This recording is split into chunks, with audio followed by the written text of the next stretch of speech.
Assalamualaikum warahmatullahi wabarakatuh.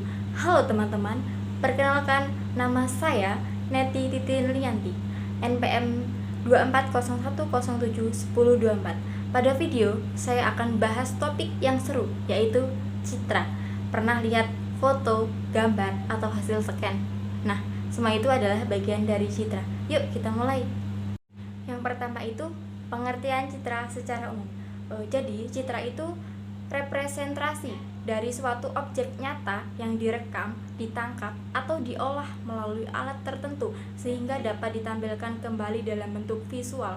Dalam konteks ilmu pengetahuan dan teknologi, citra biasanya berupa gambar 2 dimensi dari suatu objek 3 dimensi yang diperoleh melalui sistem optik atau kamera, sensor, satelit, atau alat pencitraan lainnya. Untuk yang kedua itu jenis-jenis citra. Yang pertama ada citra optik atau foto. Jadi hasil tangkapan kamera atau satelit dengan memanfaatkan cahaya tampak. Contohnya seperti foto udara, foto digital. Untuk yang kedua itu citra digital. Citra yang direpresentasikan dalam bentuk angka atau matriks pixel dan dapat diolah dengan komputer. Contoh foto digital dalam bentuk JPG. Yang ketiga, citra pengidaraan. Jauh hasil rekaman sensor satelit atau pesawat tanpa awak atau drone dengan berbagai spektrum gelombang elektromagnetik atau inframerah, radar, dan lain sebagainya. Contohnya seperti citra Landsat, spot, seperti itu. Yang keempat, citra non-optik. Jadi dihasilkan dari sensor yang bukan cahaya tampak, misalnya radar atau citra termal. Contoh citra rasat, citra termal untuk memantau suhu permukaan.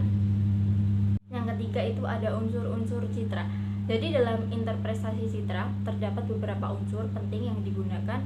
Yang pertama yaitu ada rona atau tona, tingkat kecerahan, gelap, terang. Terus yang kedua itu warna, dapat asli atau true color atau semua false color. Untuk yang ketiga tekstur, jadi tingkat kekasaran atau kelembutan objek pada citra.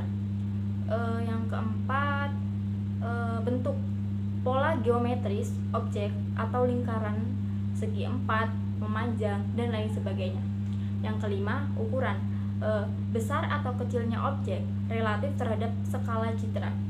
Yang keenam, itu bayangan, membantu mengenali ketinggian atau bentuk 3 dimensi objek. Untuk yang ketujuh itu ada pola, keteraturan susunan objek, misalnya pola sawah, jalan, atau permukiman.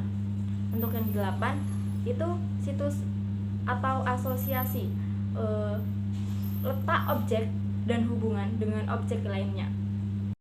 Untuk yang keempat itu fungsi citra. Jadi yang pertama, fungsi citra itu sebagai alat dokumentasi, merekam objek nyata agar dapat dipelajari. Yang kedua sebagai data analisis, jadi digunakan dalam ilmu geografi, perencanaan kota, kehutanan, pertanian, dan lingkungan. Untuk yang ketiga sebagai media komunikasi visual, menyampaikan informasi dalam bentuk gambar agar mudah dipahami.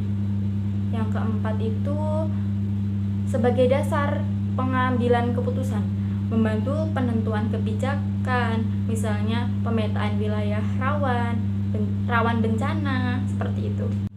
Untuk yang kelima itu kelebihan dan kelemahan dari citra. Untuk yang kelebihannya itu memberikan gambaran menyeluruh, merekam objek yang sulit dijangkau, dapat mencakup spektrum yang tidak terlihat oleh mata manusia.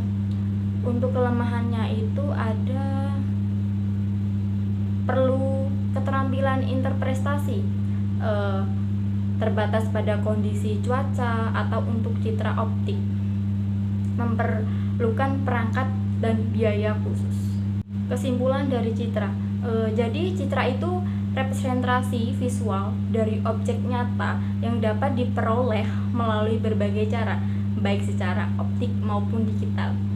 Jadi citra memiliki peran penting dalam menyajikan informasi spesial, memudah analisis, serta mendukung pengambilan keputusan di berbagai bidang seperti geografi, lingkungan, pertanian, dan perencanaan wilayah.